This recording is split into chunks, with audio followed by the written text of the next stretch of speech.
From KETK, you're watching East Texas Live.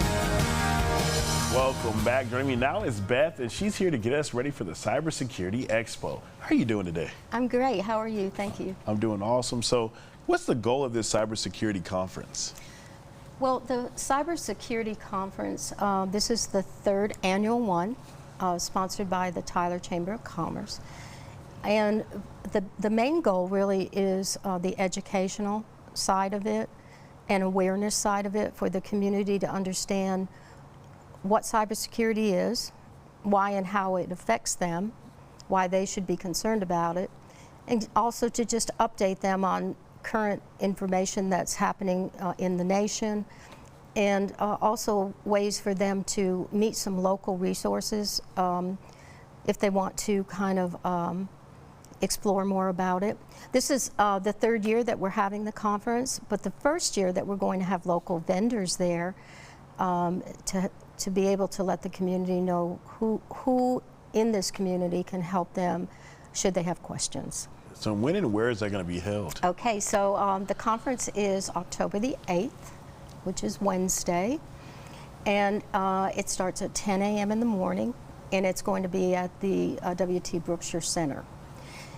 If someone is interested in attending the conference, they can go to the Chamber's website.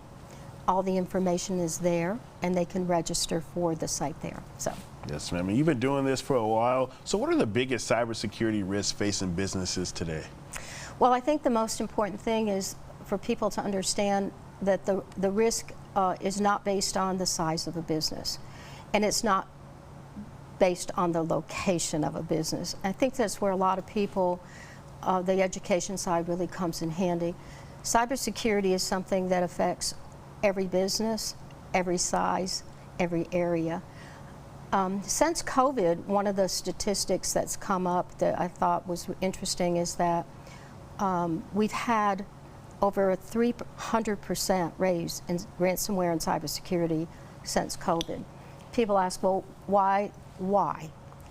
Well, if you think about, you know, the time that people moved away from the office environment and then moved into their home, that sort of made us a target for the hackers and the bad actors, because a lot of the resources that they would have at their corporate office were not there. So the hackers and we call them bad actors, they took advantage of that. So, and also too, corporate America has a lot of tools and resources and IT departments. So really the industry has sort of shifted from people trying to get into our data networks from corporate America to trying to maybe find an easier way into the local small business, and also nonprofits. We worry about nonprofits a lot as well. Yes, ma'am. And what kind of organizations can help us locally if something's going on with cybersecurity? So I think at the conference, one of the advantages we're going to have is that we'll have 5 major sponsors there, which all have resources and tools that they can offer to the public, and good information about some of the day-to-day things that they're seeing and how they're being addressed. And then we'll also have 14 individual booths for local business owners to talk about resources they have and set up one-to-one meetings. And I think that's what people probably need more than anything right now, is they need to understand where to start.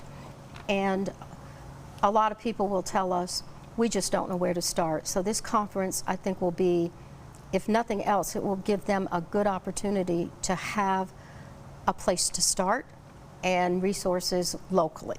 Yes, ma'am. Well, thank you so much for coming in and telling us all about it. Well, my pleasure. I hope to see you there. I think it would be great if y'all could come, and we're hoping to have a big crowd. Yes, ma'am. For more information, go to the website right there on your screen.